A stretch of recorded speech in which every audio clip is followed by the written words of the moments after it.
1 minute. We are just waiting for everybody to come into the conference room. Thank you very much.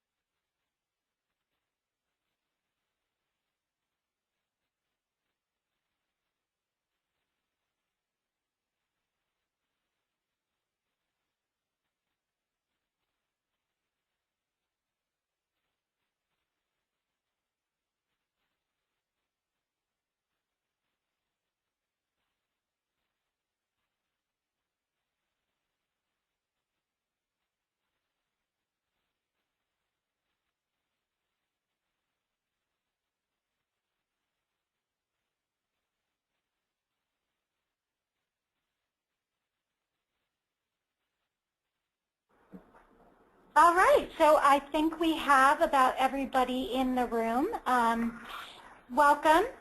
Thank you for attending today's webinar. My name is Alexis Carlin. I'm the Digital Marketing and Operations Manager for Percussion Software. Thank you for joining our webinar today, Website Governance Tips for Defining a Successful Strategy. Tony will speak for about 40 minutes, and then at the end we will have time to cover any questions that you might have.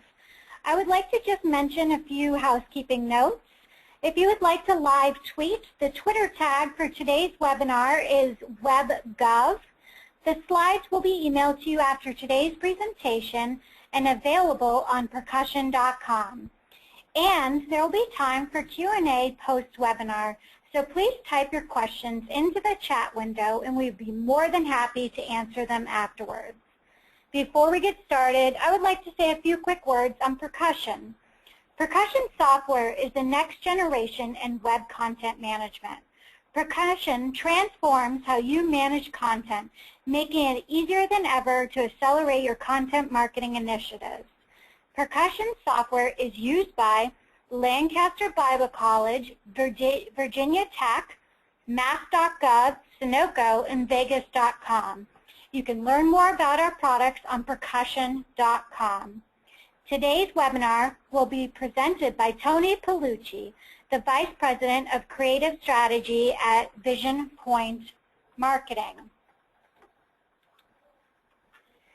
As much as he hates to admit it, Tony has been designing user experience for the web since before the web existed. He began his career in Boston as a graphic designer and has added to his skill set ever since. His client list is as diverse as his talents are and include Intel, Cinemax, SiriusXM, Boston College, University of Maryland, Virginia Tech, and a myriad of others.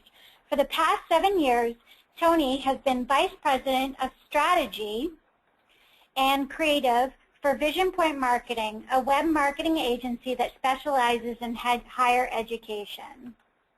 With that, Tony, please take it away. Great, thanks Alexis, appreciate it. We're going to switch screens here now.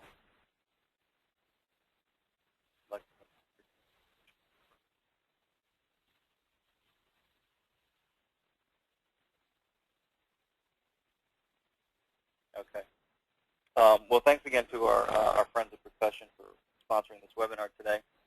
As Alexis mentioned, I'm Tony Poillucci here. You've heard a bit about me. I won't belabor on that. I do want to talk just quickly about our company here, VisionPoint Marketing. So we've been around for about 12 years or so, a little over 12 years. We're located in Raleigh, North Carolina, and we specialize in online marketing consultation and execution. We have a specialty and a focus on higher education, but we serve all types of clients, large and small, public and private, and in the higher ed sector across the board, grad, post-grad, undergraduate, community colleges, etc. We focus on things like web development, branding, inbound marketing, strategy, consultation across the board, basically everything from A to Z. And as I say this all the time, but as kind of cheesy as it sounds, our focus is on what's right for our clients. We don't have a cookie-cutter approach to anything. We don't have any preconceived notions before we meet our clients. We bring them in, research what's best for them, and that's our goal. And we've been very fortunate that leads to a lot of long-term relationships for us. We're very fortunate as well to be invited to speak on all things marketing nationally. This past year, we've listed a few here, the case conferences around the country, AMA conferences, EduWeb, and other regional conferences. So enough about us.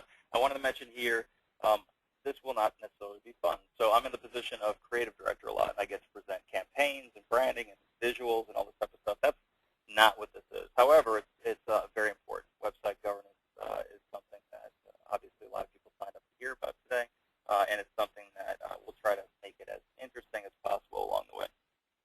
So a few things in terms of setting expectations. There's a lot to cover. We've got about 40, 45 minutes. I'll talk fast, so I apologize for that in advance. But we want to hear from you, why you're here. Feel free to type those questions in, submit comments and questions, and anything you want to in the text box in the GoToMeeting control panel. And there should be some time to cover those questions at the end of the webinar. So we're going to cover 5 main things here. First is what is website governance and why is it so important. Second, we'll talk about laying the groundwork, how to get this started. Third, talk about how to actually create your plan. We use something called the 5 R's. So this is something you can actually do on your own, or at least begin. Fourth, taking that and putting it into action. And then last, as I mentioned, we've got some time for Q&A. So what is website governance and why is it so important? We've got a brief description here that reads that it's essentially your institution structure of people, process, and policies to maintain and manage your website over time. And essentially what that means is your website's not a printed piece. It's not done. It's a living, breathing organism that changes over time. And the purpose of governance is to ensure that appropriate structures are in place for managing specifically the content, but the website itself orderly way. If you don't do that, very similar to Wild West, you've got something new, this new virgin territory, which is your website essentially. You've got new settlers racing out to get a piece of this and do things in their own way. No rules were established. Enforcement is somewhat spotty if there are rules. And what you end up with is this unruly land that basically decays, falls apart little by little. And in terms of websites, that's not a good thing because you invest quite a bit of time, energy, money, and effort into website redesign. They are your central point for most organizations in terms of communications and marketing. And it can be costly, very costly to redesign the site. So website governance helps to help you avoid that situation. And without website governance, I'm sure a lot of you can relate to some of these things here. You end up with things like a cobbled together website with rogue websites, people kind of publishing their own sites as things go on in time, non-approved sections popping up. Also, as I mentioned before, your investment, a lot of investment, not just financially, but your time and your effort ends up being wasted if it's not something that's serving your needs, your goals. Your content can be off-brand. Your design can be off-brand, so you'll end up with sections of your website that don't portray your brand all that well consistently. You could also get in a situation where one group or person is a bottleneck for getting content published. So a lot of people who want to publish content, who can publish good content, can't do it because of bottlenecks in the system. You also end up with things like poor content, so bad grammar, bad photographs, that type of thing. And as you mentioned, well-meaning content contributors, people who actually could help you market and brand your organization on the web, can't actually contribute for a number of reasons. So, okay, how do you actually build this plan? Well, the first step, as I mentioned before, is laying the groundwork. And we've got 4 steps that we focus on. As with any large project, you want to have a plan in place before you begin the project. And we've got 4 steps here. The first one being you want to define your goals, set your vision for the future. Secondly, conduct a current state analysis, see what's going on in your organization right now. Third is to get executive level support. So regardless of what type of organization or institution you're in, that's a very important step to get support for these types of projects. And fourth is to build your team. No one can really go this alone, so team building is a big part of that. We'll talk quite a bit about that in a little while. So again, defining goals, this is essentially your vision for the future. want to address things, what are the general institution goals as they pertain to content? Not just your marketing goals, but your business goals in general. Which publishing model will fit your culture best? And which roles and people will actually be involved in the website and content publishing across the board? So you want to really get a sense for that. And, one very high-level example of a statement, a vision statement, or goal would be something like this. I want to have a robust, cohesive website with lots of useful and compelling content published by subject matter experts internally that supports our brand and motivates our target audience. So even that is a very broad description, but it gives you a sense for what type of website you want to have published here and what you want to move towards.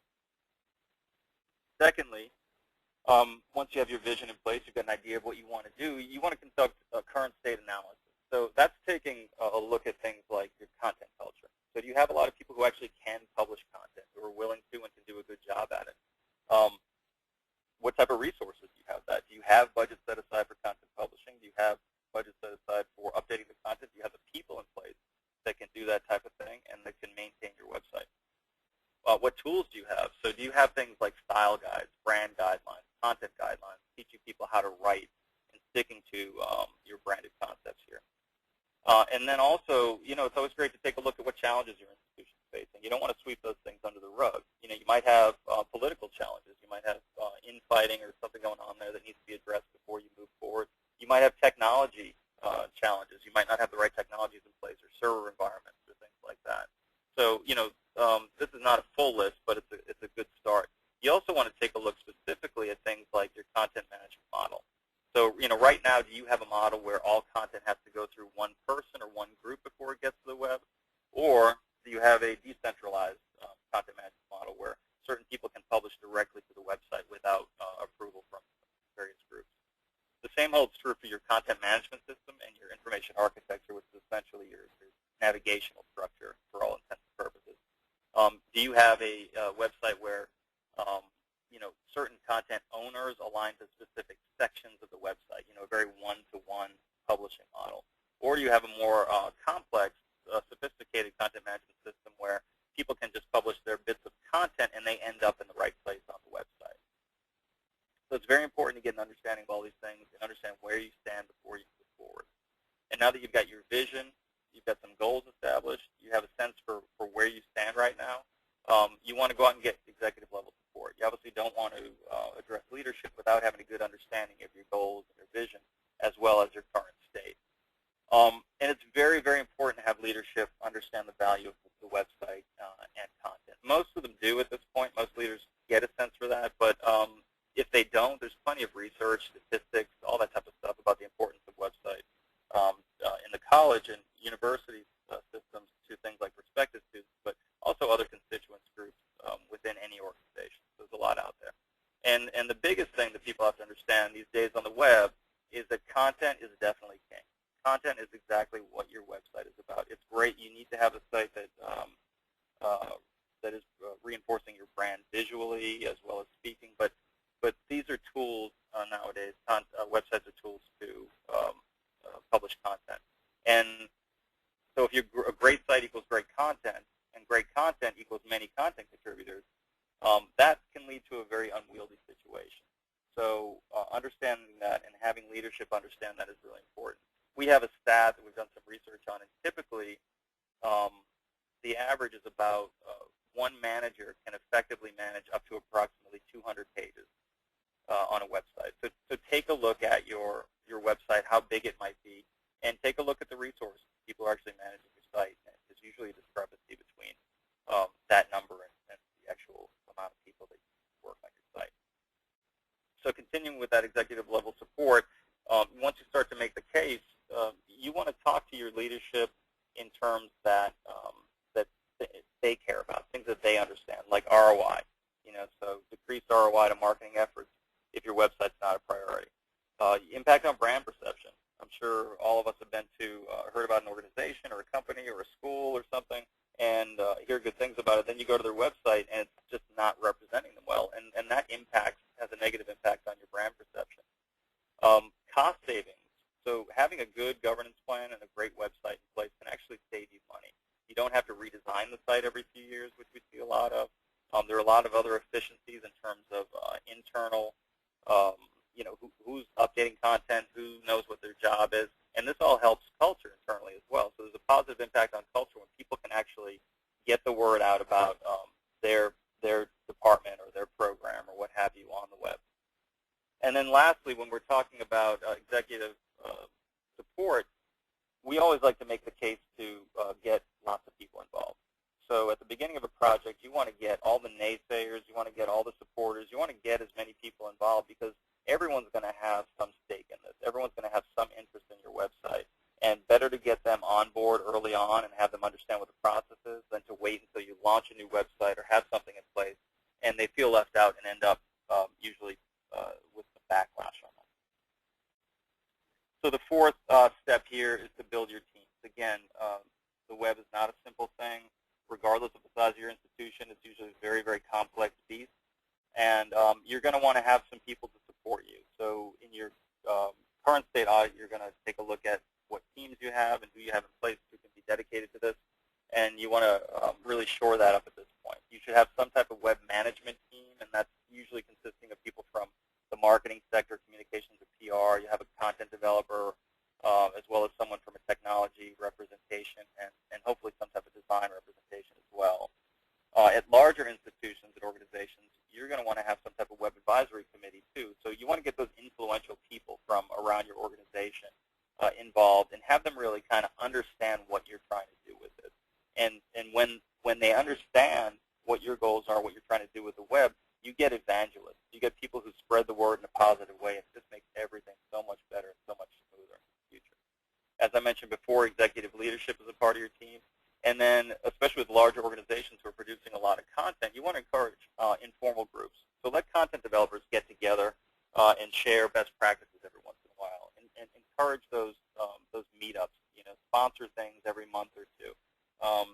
If you're in an institution of higher education, student bloggers, get those people involved, get them to be a community, help them to put great content out there for your organization. So let's talk about actually creating this thing. We've got what we call the 5 R's here, and these break down into roles, responsibilities, relationships, rules, and review. And I'm going to go over each one of these. This is kind of the meat of the organization, of the presentation here. Before I get to that, though, I just want to put a disclaimer in here that this is specific to some sort of organizations right here. This is a basic structure, what you get. What you're going to see is based off of 1 or 2 of our clients. This will be different. The details will be different based on your organization. So you've got different goals, a different culture, a different set of criteria that will make all these a bit different. So we're just kind of going through an informal structure here that will walk you through the process. So the first one is roles. And essentially what that comes down to is anyone who's involved in the website at any given point. So that's anyone producing content or reviewing it or editing it or maintaining it over time, anyone from a technology or user experience perspective, anyone who's going to be supporting or enforcing policies and rules. That's all the people you want to get involved in there. So those are the roles. The second is responsibilities. Oh, I'm sorry, the roles here is what break down to a few parts. So the first group of roles that we've got here, and again, these are suggestions, are the people who are hands-on. So that's anyone from a unit or department leader to what we call a content owner, or anyone who's contributing content, actually creating content, whether that be text or video or audio or what have you, and then editors. So that first group is really hands-on. The second group are more of an oversight and advisory group. So that's, as I mentioned before, your web management team, your information technology group. Anyone who has an IT group within their organization should be involved at this point. And then your web advisory committee, as I mentioned before, getting those evangelists involved, getting those influence. And then the last category of roles is your leadership, as we've talked about quite extensively. So from roles go responsibilities. And responsibilities are essentially what each of these roles do. So I'm going to break these down a little bit here and talk through each of these roles. And again, these 8 roles here are suggested roles. They fit into most organizations pretty comfortably. And these roles might actually overlap. So you might have someone who's on the web management team who's an actual content contributor and maybe even an editor. you're going to have a lot of overlap here, but we like to break them down so that people know what their role is as they're playing it. So the first group, the hands-on group, we want to talk about that unit leader. In the case of higher education, that might be your dean or senior director. In any other institutions, you might have vice presidents or leaders within your institution that are essentially responsible for driving the content strategy. That is something that is very important in terms of who can set the strategy, how you want to talk about what you do, what your department does, what your specific section does. So that person is responsible for that. The second is the content owner. So this is a communications specialist typically. And again, in a larger institution, you're going to have the ability to have these different roles and have some people who specialize in these things. And ideally, this person determines what type of content gets published, how frequently it gets published, and who publishes it. So they're kind of the gatekeeper for that. And there's more detail here. I'm going to go through these fairly quickly so we can have some room at the end for questions, but you'll get copies of these as well. Third are your content contributors. So these are experts, your subject matter experts in a specific type of content. And those people are responsible for actually creating the content. Again, it might be video, it might be text, it might be audio, what have you, it might be a mix. But they know what they're talking about essentially. So these are the people, especially these days, you want to get a genuine voice out there. You don't want to have canned marketing speak or canned messaging that goes out on your website. It's really nice to get these experts and these internal people who know what they're talking about to communicate directly on the web with people who speak their same language. And then finally, if you can have a content editor, that's a great thing to have. This is someone who's got a strong editorial background, knows grammar well, very attention to detail oriented, and they review the content before it goes live. The second breakdown are the oversight and advisory people. And these are teams of people. The web management team, as I mentioned before, those are the people who are responsible for the administration of the website. So this is typically your marketing team or someone like that who maintains the website, is responsible for the communication on the website, is responsible for marketing and external communication. They do a number of other things. They advise on content strategy. They can help the unit leaders and the content owners as well. They'll do training, they'll do all this type of stuff, but the website is their domain. And then you've got your ITS, your information technology. Some people call them webmasters or developers or what have you. But again, the web is a technology-based tool, so it's very important to have these people involved. And they provide support to the other groups on technology-related decisions. So anything with a content management system or a third-party application or software that needs to be developed or what have you, they're very important to have involved to help respond and address things like that. And then lastly, as I mentioned a little bit about before, your web advisory committee. We really try to have our clients have some form of web advisory committee, especially at the beginning of, let's say, a website redesign project, or anytime you're starting anything new, or if you're already into a new website that you've launched recently, it's never too late to get other people involved. So these are people that, as I mentioned before, are representative from different parts of your organization, whether that be departments or schools or colleges or what have you, and they provide input on major development projects. So anything that impacts the site from a content or information architecture perspective or technology perspective, this is your group of advisors who you go back to and who disseminate information throughout your organization about what's going on with the website. And then finally is executive leadership. Like I said, I think we've mentioned these guys quite a bit. One thing I wanted to mention here, though, is that having these people involved and present at these meetings is really important. When leadership is involved and has your back, even if they're really not tied to it on a day-to-day basis, but they do show up to the key meetings, their presence really goes a long way for setting the tone for a governance project and a successful website project. So those are the responsibilities. And then next we're going to talk about relationships. And essentially relationships are your checks and balances. And they're how the roles interact with one another. So that's anything from who trumps whom when decisions have to be made, and any types of checks and balances that will maintain the efficiency of your website and of your content publishing model. And when we publish a website governance plan for our clients, this part of the document is pages and pages and pages of very detailed what happens when this happens, who's involved, what happens, who follows up, and all the rules. It's very much a governing process at this point. I'm going to go over just kind of 3 real high-level instances to illustrate that. The first one here is very simple. Let's say that your unit leader defines a messaging strategy, and they need to obviously provide direction to a content owner so that the content owner can lead the creation of that content. Well, both of those groups need to comply with guidelines, the brand guidelines or any other types of guidelines, content development guidelines that are owned by the web management team. So again, very simple. You see the checks and balances here to ensure proper governance of the website. The second example, let's say that someone is out there publishing rogue content. They're not following the rules. They keep ignoring any requests for training or anything like that. Well, at some point, the Web Advisory Committee might want to recommend disciplinary action against that content contributor. They can't just go out and do that directly.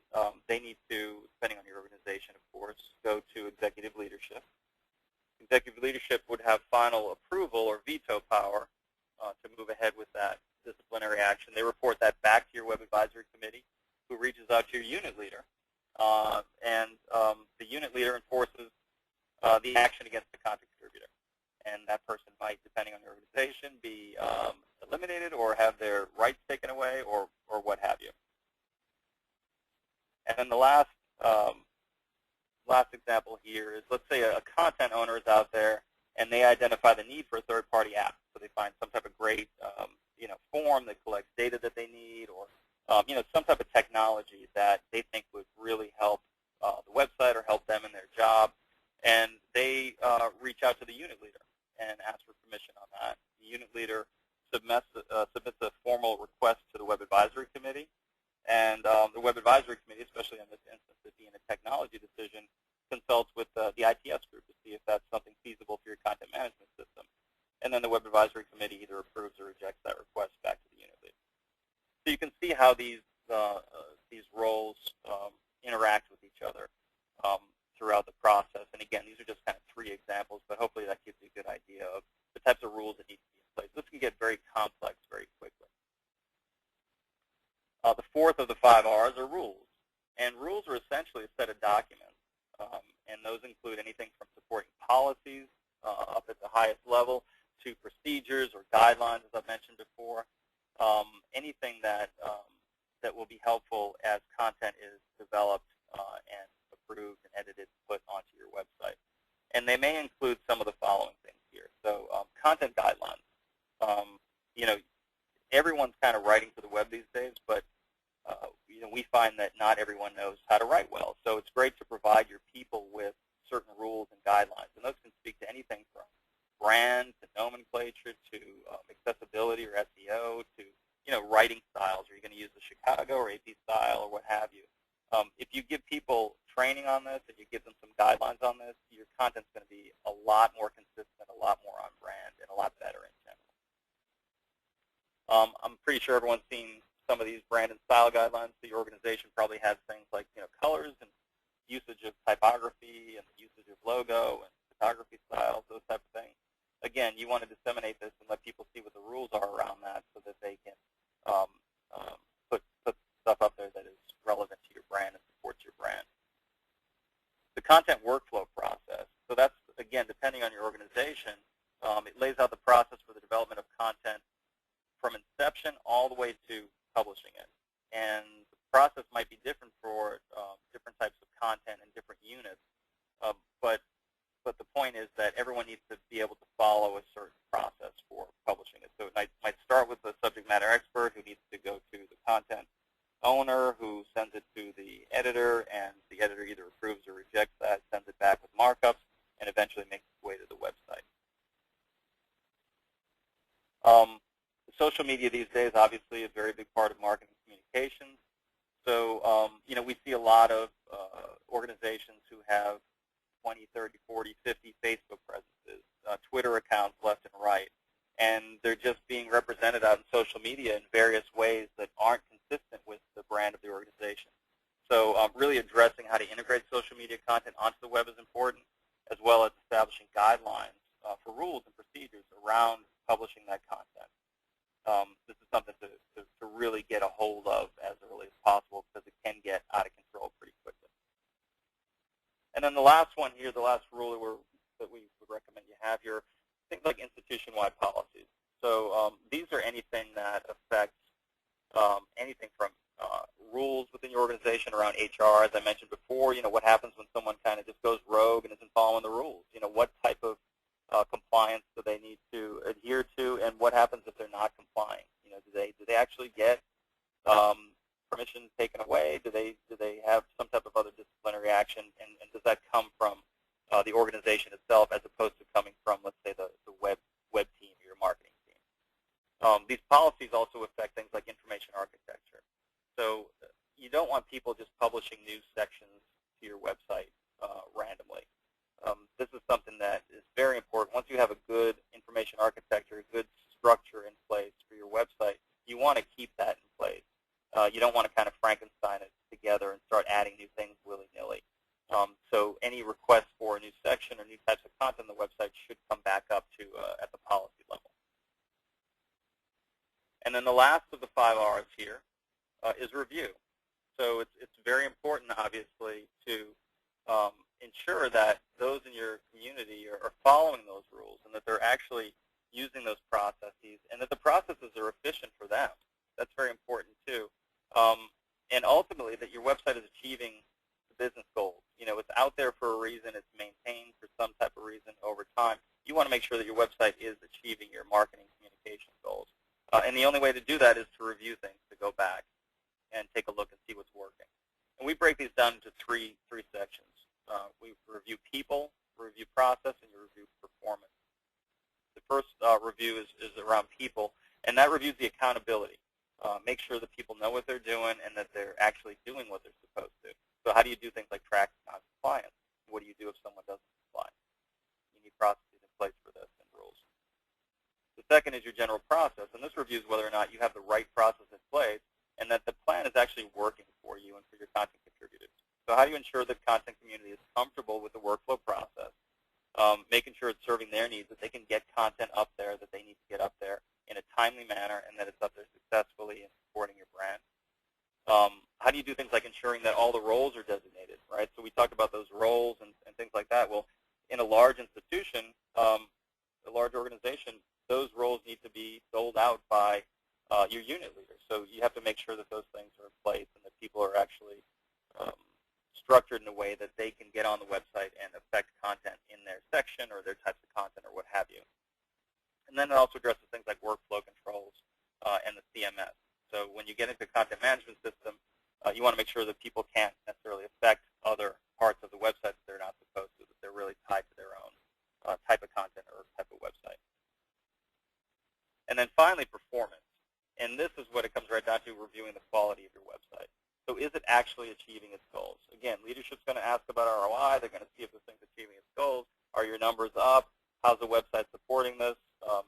All that type of thing.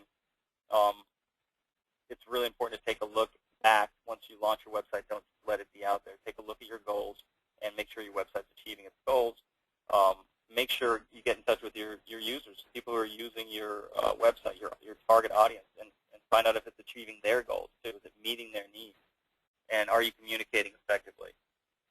So sounds real easy on paper here, but what we do again is when we get into each one of these, I'm just going to give quick examples here. And as Alexis mentioned, this will be posted. You can dig a little bit deeper. But these are just some suggestions for measuring these things. So in the case of people, we've got this example of someone not complying, right? So what happens? And again, in these processes, you'll have pages and pages of this type of stuff to follow in terms of guidelines. But let's say they've got a first offense, right? What happens then? Well, your web management team might want to suggest a solution and offer training options. So, hey, Bob, notice that you publish content in this way. Let us recommend you do it this way differently. And, oh, by the way, we offer training every month about how to write for the web and all this type of stuff. You do that the first and second time. If by the third time Bob is still not adhering to the rules, you might want to require training. So, okay, Bob, we've talked to you about this a couple of times. Within 30 days, you need to come to training. It's required now, and you need to come. So if they go, and they complete the training successfully, then the offense is closed. And if not, they have a fourth offense, then the web management team might deliver an offense report to the web advisory committee, and they address that directly with the unit leader to see if anything can be done at that level. And again, final offense, it escalates to executive leadership. Whatever recommendation is made there gets carried out or not. So again, this is, as I mentioned before earlier in the presentation, this is going to be very dependent. The specifics of this are very dependent on the culture of your organization. But these are just some guidelines and some ideas of how to play these things out, how to measure whether things are working or not. In terms of process, we've got a number of processes here, from workflow process to content boundaries to training processes. And what you want to do is assign goals to those, assign how to measure each one of those goals, and then how to what the frequency of reporting those goals are, and who's responsible for that. So I'll use the example of training because it's probably the easiest. So your goal in training down the bottom is that all content contributors and editors are trained within 30 days of their assignment by unit leaders. So let's say someone new comes in, or you've launched a new website or what have you. Someone, they need to be trained. So your goal is to get people trained within a month of opening up access to them. Now, how do you measure that? Well, you might want to just have a very simple log where you assign these people a date and a time, and that gets logged. And then that gets reported every quarter. So how are we doing on this? You report back to the Web Advisory Committee, and the Web Management Team is responsible for that. And then finally, performance. This is the last of this section here. Again, you want to have goals, your key performance indicators, how to measure those things, and the frequency and responsible party for that. And each one of these is very important. Again, you can't measure success without goals. You really need to sit down and understand what you're trying to achieve and make sure that you adhere to this. And in the case of, let's say, an institution of higher education, a university or college, obviously one of their big goals is to attract prospective students. Let's let people know that we're here and what we do, and let's get people in the door here. So how do you measure that? Well, you can take a look at your website, look at a number of things, but you might want to look at things like total number of visitors to the site, see how that's going, what percentage is coming from search engines. You measure that through your web stats, whether that be Google Analytics or anything else that you're using. And then you report that back monthly from the Web Management Team to the Web Advisory Committee. And as we spoke about teams earlier on, it's very important at that point to start seeing how this plays out into the future. So again, a lot of this looks really good on paper. It's not all that easy to put into play. It really is a cultural shift. One of the things that keeps you honest and that keeps it on track is this reporting and the frequency and who's responsible. So if I know that I have to report this stuff on a monthly or quarterly basis to a larger group, I'm going to make sure that I go back and check my web stats and have some type of data for that. And this goes across the board for all institutions and all organizations.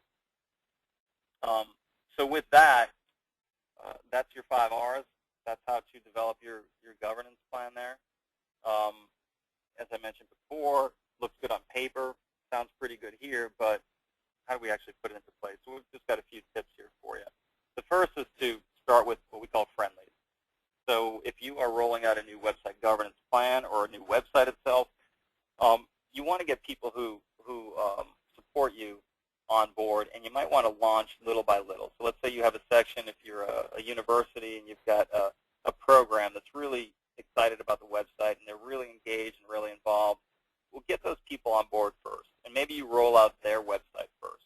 You know, maybe it's the MBA program or some other part of the college or something to that effect. Roll that out, iron out the wrinkles with them. They're going to be more understanding. They're going to be more excited because they're the first ones. And start little by little and you know, learn from that experience. So start with those people, start with those friendlies. Secondly is to build a community. And I can't say this strongly enough. It takes an army to keep a good website up and running. And you've got a lot of people out there, most likely in your organization, who have a lot of great things to say about your organization. So get them involved, get them on board, really build up their enthusiasm. Have them you know, scheduled to write about things that they care about, things that they can contribute to, and make sure you give them the rules that they need to, and the rules and the training to do a good job with what they're doing. And it's not just the community that exists, it's also building that community with whoever's managing the website. So face-to-face training is really a great opportunity for this. It's one thing in a large institution to kind of send out emails or have this large group training where, 2 people get in front of a room of 50 people and give someone training.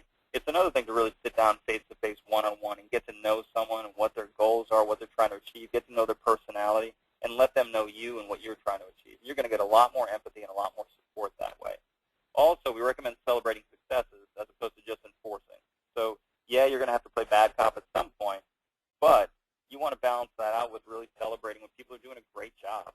You can have awards or anything like that for people who are producing great content, Really get out there and encourage people positively as well and help them do a good job, because people who are out there contributing content, developing content, they're most likely going to be a little bit insecure about what they're posting as well, what they're writing. So having that community and that support is really going to be helpful for them.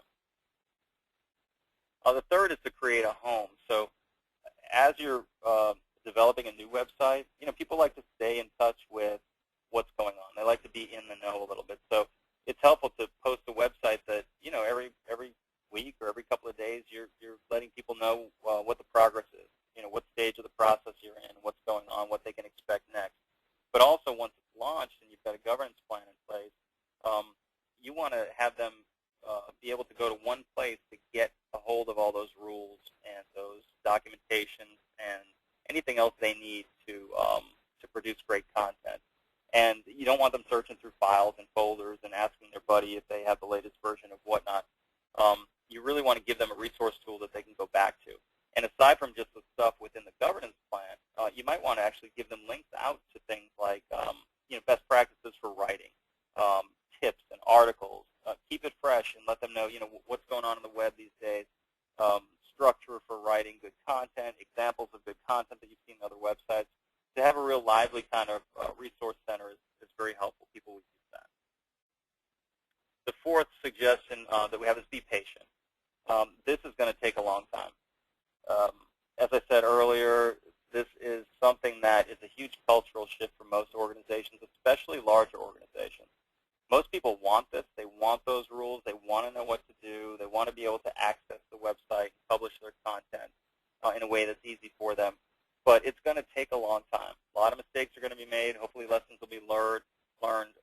And it typically takes a couple of years to get this running smoothly and get it in place. And you might have this kind of hybrid, centralized, decentralized system for a while where content still has to go through a gatekeeper for a bit. But you might want to open that up little by little and let people who have gained trust and understand the system and do a good job start to release them little by little, let them go out there and do what they're doing. But just overall be patient. And finally, making it stick, get those policies in place. Let people know these are actual policies. These aren't just coming from a marketing group or an internal team. This is at the institution level, at the organization level. Have leadership, as I mentioned early on, have them be visible at the beginning of the project especially, and then at key milestones. When you're in a room of 20, 30, even 15 people or so who are going to be part of this process along the way, it makes a really big difference to have leadership sitting in that same room. Even if they don't say anything, even if they're just sitting there, it tells people that this is a serious initiative that needs to be taken not lightly. And then last, be nice, but be persistent. So again, you're going to have to play bad cop. You're going to have to remind people that you're not following guidelines. That's okay. Let's help walk you through this. Be patient, but really be persistent in enforcing this stuff and making sure people know what they're doing. So with that, that's the presentation here, and Alexis, I guess we'll open up to any questions. Perfect. Thank you, Tony. That was really great. I love the last point, be patient and be persistent. I definitely can attest to that. So I have a few questions here. The first question is, I'm embarking on the process of creating a web governance plan for a large state agency. Do you have a template for creating a web governance plan or a few key questions to start the conversation with when meeting with the committee?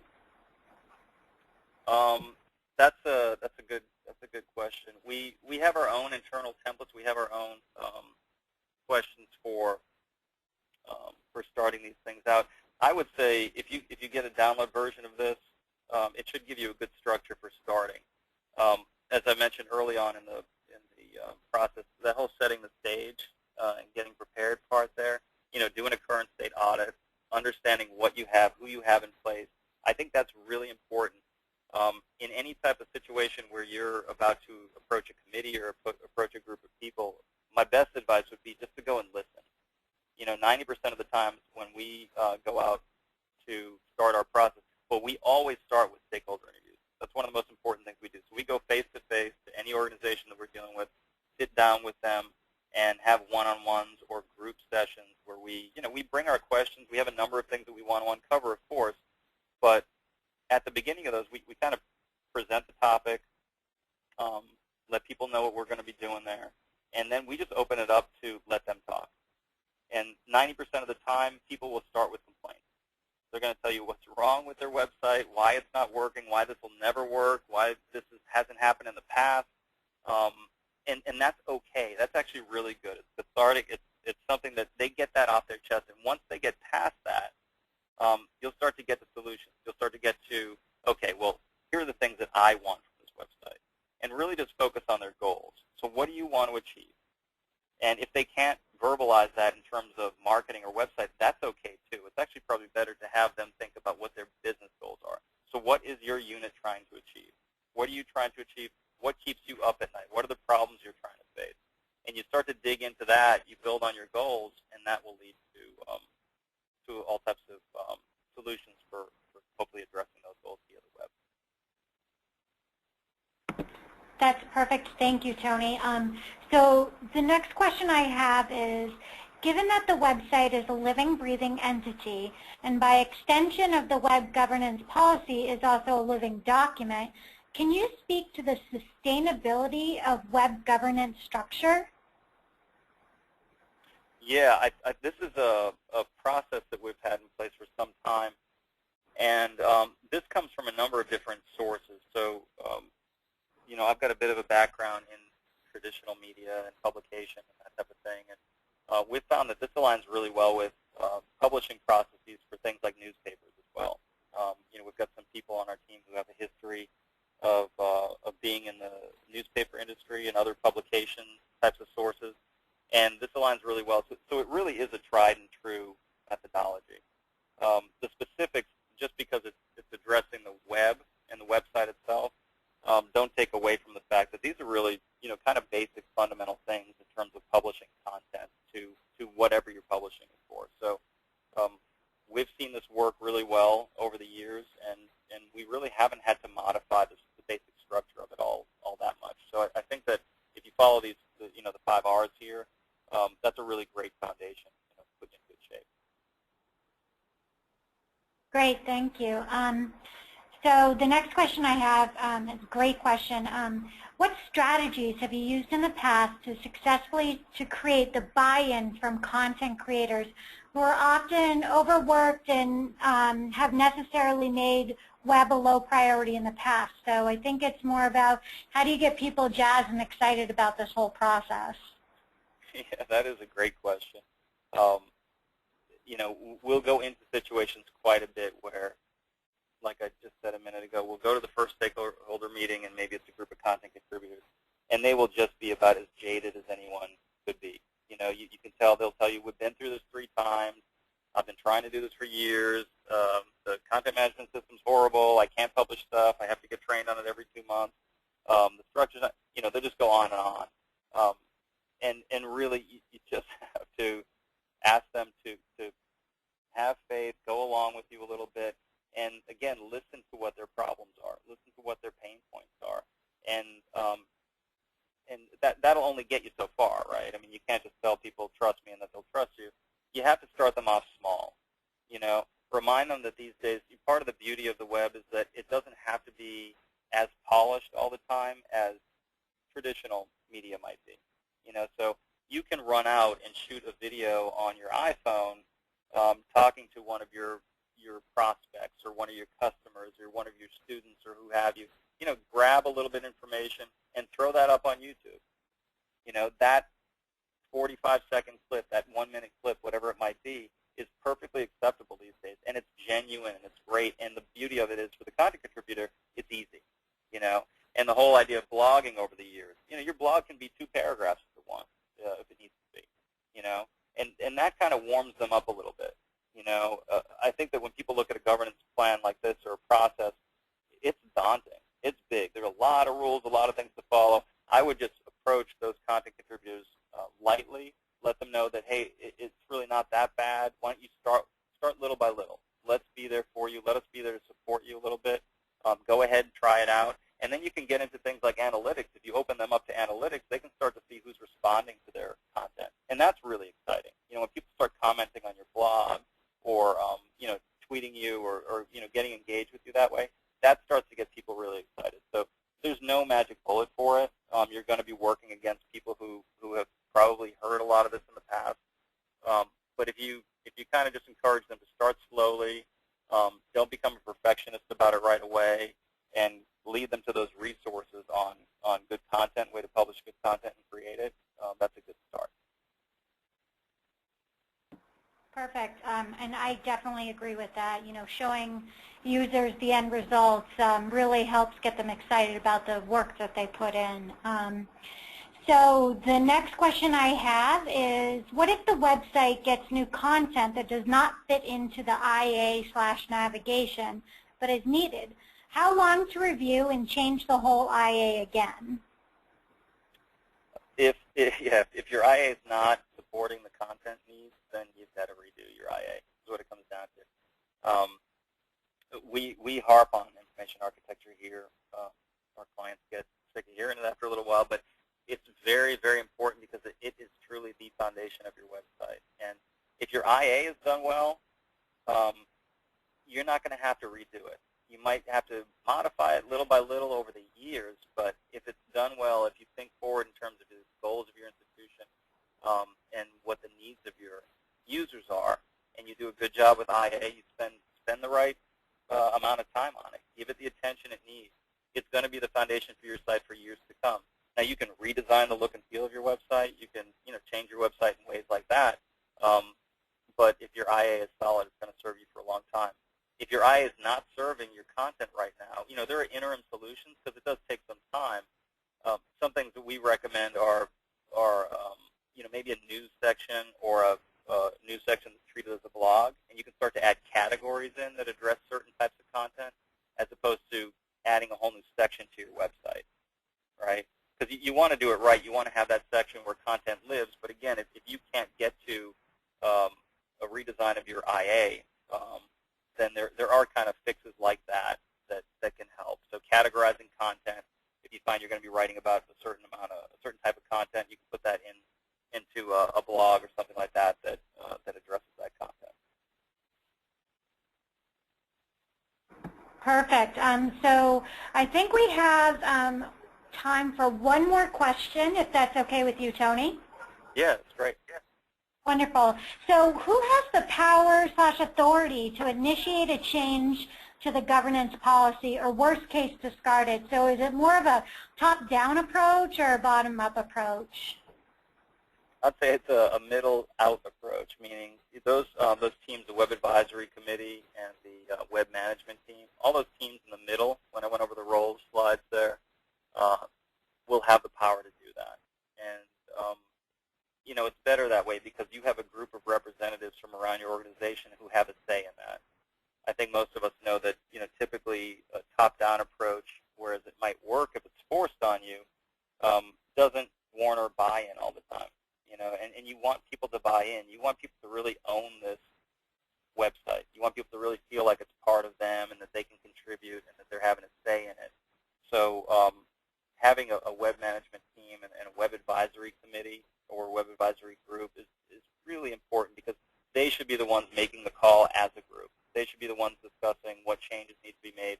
And it goes back to the review part of the 5 R's there, too. If something's not working, you have to know about it and you have to change it. So it should go right back up to the Web Advisory Committee where they can discuss it and have all the input that they need from the different groups. Well, I think that about answers all of our questions. Thank you, Tony, for sharing your time with us. For those who attended today's presentation, if you would like to follow VisionPoint on Twitter, their Twitter handle is on the screen along with Tony's Twitter handle. And if you would like to follow Percussion, it's at Percussion. The slides will be available and the recording post-webinar via an email. And if you have any questions, don't hesitate to reach out to us or ask us on Twitter. Thank you. I hope you enjoyed the webinar and I hope you have a great day. Thank you all.